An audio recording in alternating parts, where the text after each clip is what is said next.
Hey guys, Blackjack here with the Guns, More Guns channel, and welcome to episode 6, which is the 6th and final episode of season 1 for the Dollar Gun Store series. Today we actually have kind of a special gun on the table here, and full disclosure, we did kind of blow our budget out of the water with this one. Not by a whole lot, but we really wanted to showcase something that we felt was, still a great deal of a certain type of gun. And what we have here is a Rock Island Armory 1911. I'm going to go ahead and I'm going to open up the box as the camera moves in a little bit closer here, and I'm going to show you what you get with this gun, and we're going to get right into cost. So you guys know how I am about my hard cases, right? I like getting the guns in a hard case. It comes with some pretty typical stuff. You get your lock, you get your test fire round, warranty information, and the rest of these papers are just from my FFL. This gun did come, like the other Rock Island that I had, the 38, it did come in a bag just full of oil. I cleaned it off, I got rid of the bag, no reason to keep that. You get your little thing here. One magazine, which you guys know by now, I hate, in the gun itself. So the gun itself was $398, $390, something like that. So we did kind of blow our budget out of the water of $300. That being said, you're not really going to get into the 1911 game any cheaper than this. I think ATI has one for about the same price, but it's not quite a GI. It has that weird hammer on the back. I didn't really like that too much, so I decided to go with this one. So for the cost, obviously for the cost for the series, it would get a 0 because it completely blew our budget out of the water. But for a 1911, I'm willing to give this a cost a 3 of 5. I would like to see if it came with another magazine. That would be really great. Just because, I mean, a GI magazine's what, $8? It wouldn't hurt you to throw one in. And there is a slot for it inside the case, if you can see that. So cost definitely a 3 of 5. Fit and finish. So as the camera comes in a little closer here, we're going to take a better look at the fit and finish of this firearm. I actually really like the fit and finish. I mean, it's a GI model. One of the things that Kruger had mentioned was that Rock Island used to have... Yeah, they used to have the Rock Island name all across the slide, and it was just huge, ugly, and hideous. And what they did is now it's just laser etched into the back. Makes it low profile, you don't get to see it. I mean, everybody knows it's a Rock Island. You don't have to have a billboard across the side of it. Yeah, it's always kind of nice to see. Everything else, I mean, the feel of it, the grips, I mean, they're a little bit slick, but I mean, they feel like they're actually really real wood. The magazine's actually really good quality magazine, it feels like. And in the sights, it points, it feels really well. The trigger's pretty good on it. Fit and finish, I'm actually giving this a 5 of 5 stars all day long. And with that being said, we get into caliber. Magazine capacity. We're doing magazine capacity now. It's a 45, and as you guys guessed it, it's an 8-round magazine plus one in the gun. Not a lot to talk about there other than, obviously one of the more controversial things with the 1911s is always the magazine capacity. You can get them double stack. Obviously, they're out there. Not in this price point, they're not. I'm willing to give the magazine capacity a 4 of 5. Just because of the gun itself, the model, and I like this gun. Also, it's only 1 round off of our kind of 10-round minimum that we're looking for. And they always say, too, the biggest thing is you're giving up magazine capacity, but you got the stopping power in the 45. Stopping power, yes, the stopping power, there's that word. So, we'll get into caliber, usability, and then we're going to shoot it. The caliber is a 45. The 45 is actually one of the more expensive calibers that we've done. But I actually was able to pick up some aluminum case from Walmart for, $30. Yeah. So it's not terribly expensive. We're looking at about $15 a box. But the 45 caliber itself, obviously, is a big-ass round. It's the most powerful handgun we've done. Keeping in line with, it being a budget gun and trying to, keep budgets in mind, 45 might not be the most economical when you compare it to other calibers like 9mm. Obviously, you can get 9mm for, what, $10 a box, yeah, $10, $12 a box. So, it's not quite as cheap as a 9mm, but it's also not as expensive as even like the 38 Special, which is like $20 a box sometimes. It's much more expensive. So, as far as caliber, definitely a 5 of 5 all day long. No disclaimers saying no plus P or any of that kind of stuff, and so that's kind of nice. You pretty much, as far as I understand, you can shoot any kind of ammo out of this thing without any problems. And I think Kruger here is going to take us to the range here, but before we're going to talk a little bit about the usability. So I brought my Star Super B 9mm out here, and basically it's just going to give you a comparison between a 45 and 9. This gun is pretty much almost identical to this one. All the parts are the same. It's just this is 9mm, this is 45. So the nice thing about the 1911, it's been around forever. This is just a $10 surplus holster that I picked up from the surplus store, and it fits the Star perfect. So it fits the Star, because they're almost identical, it fits the 1911 perfect. So it just fits right in there like a glove. And like I said, $10, you can't beat it. and it's a real comfortable holster to use too. 1911 doesn't have the rail on the bottom, but you know, there's crimson laser trace grips you can use. The sights are just your basic GI. Like you said, you can swap those out too. You can swap them out with a bit of gunsmithing, because the front sight you're not removing without filing down the slide net. I don't think that's removable on the GI model. So, you know, you would have to put some work into it to change the sights out, but I mean, the sights actually aren't terrible for not at all for what they are. I mean, points well in the hand. Points well. So yeah, I mean, being a firearm that's been around forever, there is literally everything that you can get for these. Magazines are around, holsters are around. I mean, you can get anything customizable for this. It's just a well firearm to just, you know, do whatever you want to it from front to back.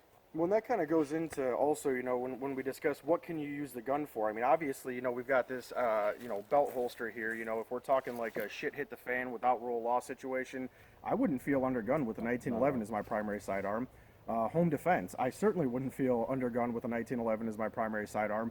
Even concealed carry. You know, my brother, God love him, he carried a full-size 45 for the longest time, and some bitch was adjusting his pants everywhere he went, but he carried it, and he swore by it. So, and a lot of guys do it. A lot of guys carry the 45, you know, all joking aside. It does have a lot of guys will conceal carry a full-size 45. Nice thin profile, so it's not wide. It's a heavy gun. I mean, I wouldn't want to carry it all day, but it is very nice and slim, and so that could make it good for concealed carry again. You know, I mean, it's pretty utilitarian firearm, you know, in itself. You could use it for a lot of different things. The accessories, I mean, as Kruger mentioned, have been around forever. It's an over 100-year-old design. You get a surplus mag, what, $8? Yeah, $8. Anything you could possibly want for this gun. Get the extended magazines if you're really worried about the magazine capacity, as we mentioned. But yeah, I mean, I don't see any reason why I couldn't at least get a 5 of 5 for usability. I mean, I think it covers all the bases and checks all the boxes. So it does, very versatile. Absolutely. So what we're going to do here, we're going to break down our table. We got our range right over here. We're going to get to shooting. We're going to do some accuracy tests on it. We're going to see how it shoots. You know, put some rounds through it. Maybe do some quick shooting with it, and basically just shoot the gun. I mean, hopefully it performs well. I mean, I had a problem with the last Rock Island we did. That 38 kind of pissed me off. Spoiler alert, there may be a redemption video for that coming up. But, you know, hopefully it performs well on the range. I have some high expectations for this gun, and I really hope I'm not disappointed today. So let's get set up, and we'll see you guys on the range. See you at the range.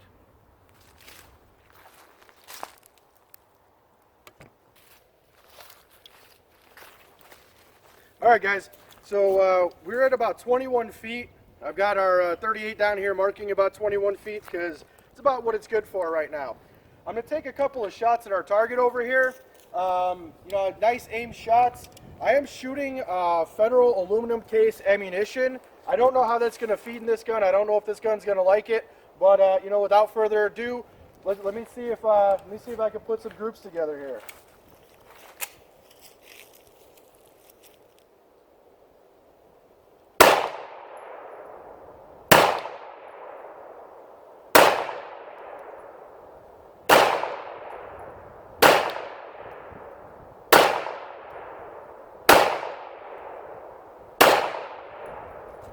All right, that was either really bad or really good. The gun is clear. Let's take a walk down to the target and see how I did. Okay, well, I hit it twice, so that's better than nothing. I mean, that's not the best. It's also not the worst. Yeah, I mean, it is what it is. So we're gonna go ahead and we're gonna get reset. We're gonna get Kruger up here. I'm gonna see if he can actually outshoot me for a change. All right, it's my turn. For once, I hope I actually outshoot him. 1911, so I got a little bit more familiarity with this, so let's see how I do.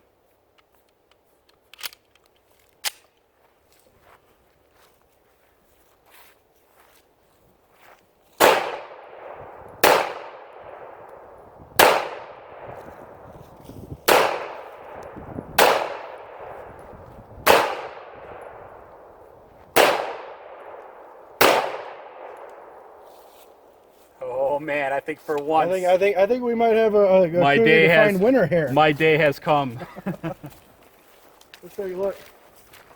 Well, that's it. That pistol's a piece of shit. I don't want it anymore. That's not right. That's good shooting, man. That's a nice group. About time. About damn time. All right, guys, we got a special guest shooter out here on the range. Buddy Mike here is helping us with the camera work today. Mike, what's your experience level with the 1911? I shot a coon once. Okay, so he shot a coon with a 1911 once, but that's probably about it. So what we have is a good comparison. At least two shooters that are pretty unfamiliar with the 1911 platform as far as handling and shooting. And of course, Kruger's got the Star, which is pretty similar. So let's see how Mike does.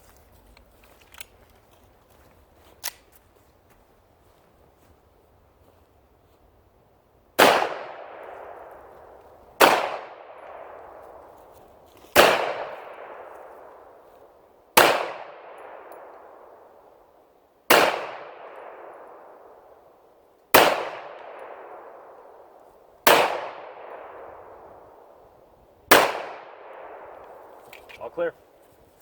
Go take a look. Damn. Damn. Holy shit! Look at this. That's pretty fucking nice, man. That's pretty good. That was right my there, very dude. first I was about one. to say, you got one right there. And then yeah, that's and pretty everything good, dude. Well, I'd say she's a good shooter. I mean, that's a good shooting gun. All right, man. We'll go ahead and we'll get reset, and we're gonna bang some steel next. So let's get it done. All right, guys. As you saw in the accuracy drill, she shoots pretty well so far. We're going to do a little bit of active shooting drills now. We've got our steel targets out there. Look to double tap each one of these, do a little bit of moving around here, and afterwards we'll change up shooters and let the other guys have some fun too. So let's get it done.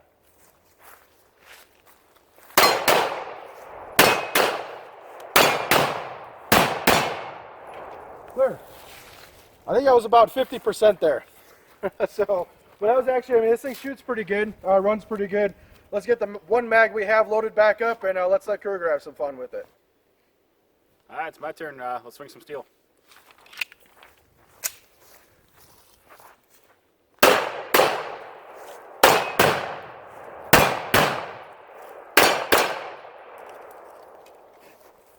Not too bad. I slang one over that third one, though.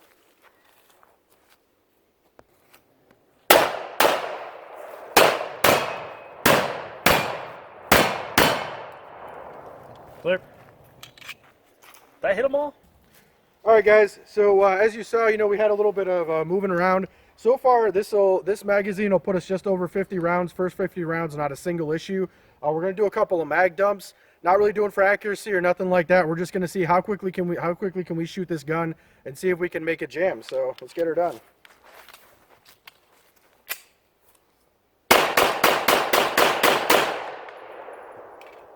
Clear. So far, so good. Let's get the mag reset and let's give Kruger a try on it. All right. My favorite part, slinging it down real fast.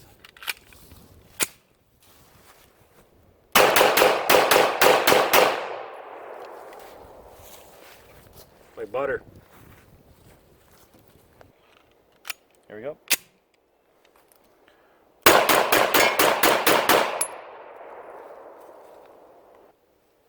All right, guys.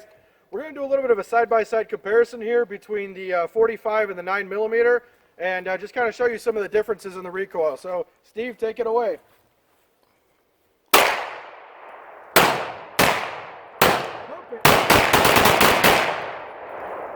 That was a good time right there. So, hopefully you guys got a good view of that. The difference a little bit between the recoil of the, of course, 9mm and the 45. All right, guys, so we're going to go ahead and we're going to finish this one up here. We have exactly 80 rounds to this gun, so we fired 10 magazines so far. Not a single hiccup with that Federal aluminum case ammo. I like to see that. Gun shoots well. Gun has performed well. I'm happy with this gun. I would definitely say this is a total recommend. Obviously this is the Dollar Gun Store series, and this, again, is a little bit more expensive pistol that we bought for the series. But if you're looking for a 1911, you really want to have a 45, or you just really like the 1911 frame, you love the design or whatever, for about $400, this is as cheap as you're going to get it. Yeah, I mean, I was not expecting, any problems out of this gun. It's a 1911 design. It's a tried and true design. There's a reason why everybody always has at least one 1911 in their collection.